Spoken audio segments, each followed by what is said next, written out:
జీవితంలో అబ్బాయిగా పుట్టడం మంచిదా అమ్మాయిగా పుట్టడం మంచిదా? అమ్మాయిగా పుట్టడమే మంచిది. ఎందువల్ల అంటే అబ్బాయిలు ఒక్కొక్కసారి చూసుకుంటారు, చూసుకోపోకుండా కూడా ఉంటారు. ఎవరిని? తల్లిదండ్రులు. అమ్మాయిలు చూస్తారని గ్యారంటీ ఉందా? ఉంది.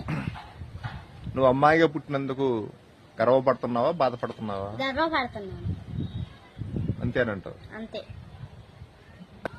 మరొక వచనం, ఆడవాళ్ళు ఇంట్లో ఉన్నంతసేపు మడ్డిగారుకుంటా చింపిరి చుట్టేసుకొని పిచ్చి నైటి వేసుకొని ఉంటారు. బయటికి పోయేటప్పుడు మంచి చీర కట్టుకొని మంచి డ్రెస్ వేసుకొని బాగా తలదూకొని పూలు పెట్టుకొని టిప్ టాప్ గా బయటికి వెళ్తారు. ఎందువలనంటే ఆడవాళ్ళని ఇంట్లో ఎవరొచ్చి చూస్తారు? అంటే మీరు బయట చూపించడానిక మీరు ఆ డ్రెస్సులు వేసుకునేది? ఆ డ్రెస్సులు వేసుకునేది ఎందుకో తెలుసా? ఇంట్లో ఎలా అయినా ఉన్నా పర్లా, అదే బయటకు వెళ్ళేటప్పుడు బాగా రెడీ అవ్వాలి. అంటే ఒక భర్తకి కూడా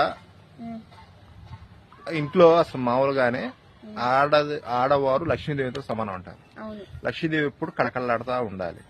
మరి ఇంట్లో కూడా మంచిగా చీర కట్టుకొని మంచిగా రెడీ అయ్యి మంచిగా ఉంటే బాగుండిద్దిగా. మంచిగా ఉండాలంటే ఇప్పుడు వాళ్ళు చేసే పనులేంటి? వంట చెయ్యాలి, పొద్దున్నే లెగవాలి, వాకిలి ఊడవాలి, ముగ్గేయాలి, వంట చేసుకోవాలి, కూరగాయలు కోసుకోవాలి, ఇవన్నీ పనులు చెయ్యాలి. పిల్లలు ఉంటే పిల్లల్ని స్కూల్కి పంపించాలి. ఆ పని అంతా చేసినాక నీళ్లు పోసుకొని బాగా రెడీ అవుతారు.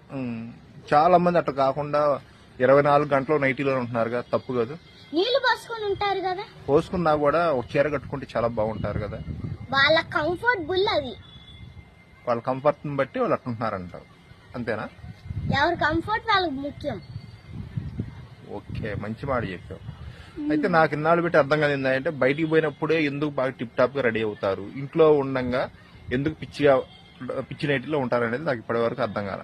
అంటే వాళ్ళ కంఫర్ట్ ముఖ్యం అంటావు, అంతేనా? వాళ్ళ కంఫర్ట్ వాళ్ళకి ముఖ్యమైతేనే కదా వాళ్ళు ఫ్రీగా పనులు చేసుకునేది. అంతేనంటావు? ఎవరి కంఫర్ట్ వాళ్ళకి ముఖ్యం. అంతే. ఓకే, మంచి సమాధానం చెప్పినందుకు. ఎన్నో క్లాస్ చదివేది? 3rd class. నువ్వు 3rd క్లాస్ కి ఇంత జ్ఞానం ఉంది నీకు? ఆడ మీ స్కూల్ ఏ స్కూల్? మీ స్కూల్ కి నువ్వు 100కి ఎన్ని మార్కులు వేస్తావు? 100కి 99 మార్కులు వేస్తావు. Very good. ఆడపిల్లలు మంచి ఇంటెలిజెంట్ అని చెప్పి నిరూపించావు.